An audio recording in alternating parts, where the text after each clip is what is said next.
ಮೋದಿಜಿಯವರು ಮತ್ತು ತಮಿಳುನಾಡಿನ ಮುಖ್ಯಮಂತ್ರಿಯವರ ಸಮ್ಮುಖದಲ್ಲಿ ಚೆನ್ನೈನಲ್ಲಿ ಒಂದು ಗಿನ್ನಿಸ್ ವರ್ಲ್ಡ್ ರೆಕಾರ್ಡನ್ನು ಮಾಡಿದರು ಯೋಗದಲ್ಲಿ. ಒಂದು ಆಸನದಲ್ಲಿ ಅತ್ಯಂತ ದೀರ್ಘ ಸಮಯ ಇರುವ ಮೂಲಕ ಆ ಗಿನ್ನಿಸ್ ವರ್ಲ್ಡ್ ರೆಕಾರ್ಡ್ ಆಯಿತು.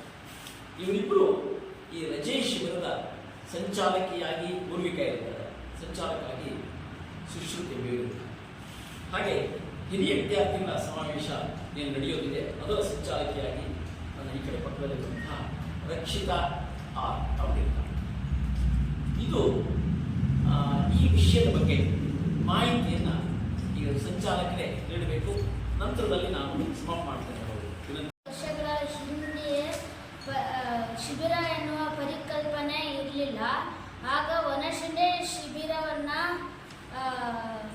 ಸ್ಥಾಪಿಸಿತು. ಇದು 303ನೇ ಶಿಬಿರ. ಈ ಶಿಬಿರದಲ್ಲಿ ಆಟ, ಕತೆ, ಹಾಡು, ಟ್ರೆಕ್ಕಿಂಗ್, ಡೊಳ್ಳು, ಯೋಗ, ನಂದಿಕೋಲು, ಕೋಲಾಟ, ಪ್ರವಾಸ ಹೀಗೆ ತುಂಬ ಚಟುವಟಿಕೆಗಳು ಇರ್ತವೆ. ಈ ಶಿಬಿರದಲ್ಲಿ 3ನೇ ತರಗತಿಯಿಂದ 9ನೇ ತರಗತಿ ತನಕ ಶಿಬಿರದಲ್ಲಿ ಪಾಲ್ಗೊಳ್ಬೋದು. ಧನ್ಯವಾದ. 5ನೇ ತಾರೀಕು 5ನೇ ತಾರೀಕಿಂದ ಶುರುವಾಗಿ 14ನೇ ತಾರೀಕು ಅಂತ ಇರುತ್ತೆ. 14ನೇ ತಾರೀಕು ಈ ಶಿಬಿರದ ಸಮಾರೋಪ ನೆಹರು ಮೈದಾನದಲ್ಲಿ ನಡೆಯುತ್ತೆ. ಸಾಮಾನ್ಯವಾಗಿ 5ರಿಂದ 10,000 ಜನ ಸೇರುವಂತಹ ಒಂದು ನಿರೀಕ್ಷೆ ಇದೆ. ಈ ಶಿಬಿರದಲ್ಲಿ ವಿಶೇಷವಾಗಿ ವ್ಯಕ್ತಿತ್ವ ನಿರ್ಮಾಣದ ಕಡೆಗೆ ಹೆಚ್ಚಿನ ಗಮನವನ್ನು ಕೊಡ್ತೇವಾದ್ರಿಂದ ಮತ್ತು ಇದು ಎಲ್ಲರೂ ಹೇಳಿದಾಗ 303ನೇ ಶಿಬಿರ. ಇದುವರೆಗೆ ನಡೆದಿರುವಂತಹ ಶಿಬಿರದಲ್ಲಿ 45,000 ಜನ ನಮ್ಮ ಈ ಶಿಬಿರದಲ್ಲಿ ಪಾಲ್ಗೊಂಡಿದ್ದಾರೆ. ರಾಜ್ಯದ ಎಲ್ಲ ಕಡೆಯಲ್ಲಿ ಈ ಶಿಬಿರಗಳು ನಡೆದಿದೆ. ಮೊಟ್ಟ ಮೊದಲನೆಯ ರಜಾ ಶಿಬಿರ ನಡೆದಿದ್ದು ಆಗ ಶಿರಡಿಗೆಯವರು ಪ್ರದೇಶ ನೋಡಿದ್ದೀರಿ. ಬಚ್ಚಗಾರ್ನಲ್ಲಿ 78ನೇ ಇಸ್ವಿನಲ್ಲಿ ಇದರ ಮೊದಲನೇ ಶಿಬಿರ ನಡೆಯಿತು. ಅವತ್ತಿಂದ ಇವತ್ತಿನವರೆಗೆ ಹಿಂತಿರುಗಿ ನೋಡಿದ್ದೇ ಇಲ್ಲ. ಪ್ರತಿ ವರ್ಷದಲ್ಲಿ ಒಂದು ವರ್ಷದಲ್ಲಿ 5, 10, 15, 20 ಶಿಬಿರ ನಡೆದಿದೆ. ನಮ್ಮ ರಾಜ್ಯದ ಎಲ್ಲ ಜಿಲ್ಲೆಗಳು, ಹೊರಗಡೆ ಮಹಾರಾಷ್ಟ್ರ, ಆ ಕಡೆ ನೇಪಾಳ, ಮೇಘಾಲಯದಲ್ಲಿ ಸಹ ಶಿಬಿರ ನಡೆದಿದೆ. ಈ ಶಿಬಿರದಲ್ಲಿ ಭಾಗವಹಿಸಿದಂತಹ ಮಕ್ಕಳು ಸಾಮಾನ್ಯವಾಗಿ ಇವತ್ತು ಶಿಬಿರ ಅನ್ನೋ ಒಂದು ಫ್ಯಾಷನ್ ಆಗಿದೆ. ಆದರೆ ಮನುಷ್ಯ ಯಾವತ್ತು ಅದನ್ನು ಫ್ಯಾಷನಿಗಾಗಿಯೋ ಅಥವಾ ಯಾವುದೋ ಒಂದು ಹಣ ಮಾಡುವ ಉದ್ದೇಶಕ್ಕಾಗಿ ನಾವು ಇಂದು ಶಿಬಿರ ಆರಂಭ ಮಾಡಲಿಲ್ಲ, ಶಿಬಿರ ನಡೆಸ್ತೀವಿ. ಅದು ಬದಲಾಗಿ ಇದರಲ್ಲಿ ಭಾಗವಹಿಸಿದಂತಹ ಮಕ್ಕಳು ಇವತ್ತಿಗೂ ನೆನಪಿಟ್ಟಿದ್ದಾರೆ. ಆ ಶಿಬಿರ ನನ್ನ ಜೀವನದಲ್ಲಿ ಒಂದು ವಿಶೇಷವಾದ ಶಿಬಿರ ಅನ್ನೋದನ್ನು ಎಲ್ಲರೂ ಗುರುತಿಸ್ತಾರೆ.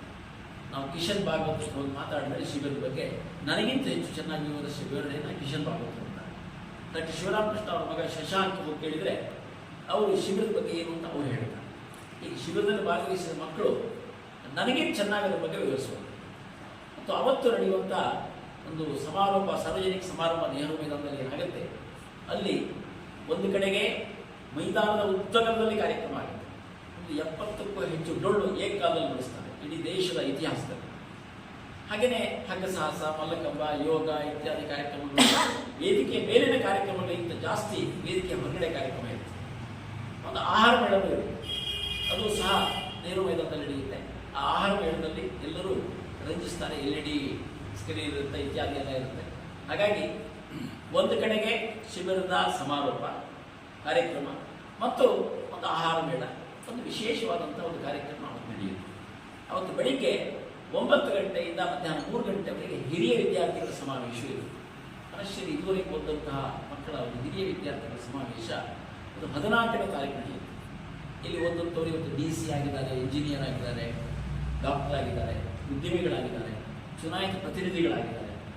ಮೇಘಾಲಯದಲ್ಲಿ 2 ಜನ MLA ಸಹ ಇದ್ದಾರೆ. ಈ ರೀತಿಯಲ್ಲಿ ಓದುವಂಥವರು ಒಂದು ದೊಡ್ಡ ಪ್ರಮಾಣದಲ್ಲಿ ಒಂದು ದೇಶಕ್ಕೆ ಆಸ್ತಿಯಾಗಿದ್ದಾರೆ. ಅಂತಹ ಮಕ್ಕಳು ಅವತ್ತು ಒಂದೆಡೆಗೆ ಸೇರಿ ಒಂದು ಒಟ್ಟಾಗಿ ಸೇರುವಂಥ ಒಂದು ಕಾರ್ಯಕ್ರಮ. ಸಾಮಾನ್ಯವಾಗಿ ಇವತ್ತು ಹಿರಿಯ ವಿದ್ಯಾರ್ಥಿಗಳನ್ನು ಸೇರಿಸೋದು ಒಂದು ಫ್ಯಾಷನ್ ಆಗಿದೆ, ರೂಲ್ಸ್ ಆಗಿದೆ ಎಲ್ಲ ಕಡೆ.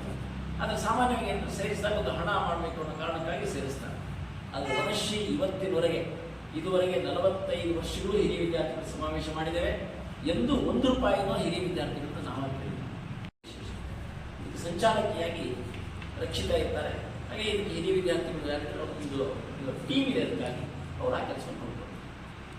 ಹಾಗಾಗಿ ಎಲ್ಲವಕ್ಕೂ ಬಹಳ ಅನಾದಿ ಕಾಲದಿಂದ ಮಾಧ್ಯಮದ ಎಲ್ಲ ಬಂಧುಗಳು ಒಂದು ಸಕ್ರಿಯವಾದಂಥ ಸಹಕಾರ ಮತ್ತು ನಮ್ಮ ಅಲ್ಲಿ ಎಷ್ಟು ಮಕ್ಕಳಿದ್ದಾರೆ ಓದ್ತಾ ಇದ್ದಾರೆ ನಿಮ್ಮಲ್ಲಿ? ಮನುಷ್ಯ ಈಗ ಓದ್ತಾ ಇದ್ದವರ ಈಗ ಒಂದು 50 ಮಕ್ಕಳಿದ್ದಾರೆ. 50 ಮಕ್ಕಳು ಓದ್ತಾ ಇದ್ದಾರೆ ವಸತಿ. ದುಡ್ಡು ಮಾಡಲ್ಲ, ವಿಶೇಷತೆ ಎಲ್ಲ ಹೇಳ್ತೀರಿ. ಹಂಗಾಗಿ ನೀವು ಹಂಗೆ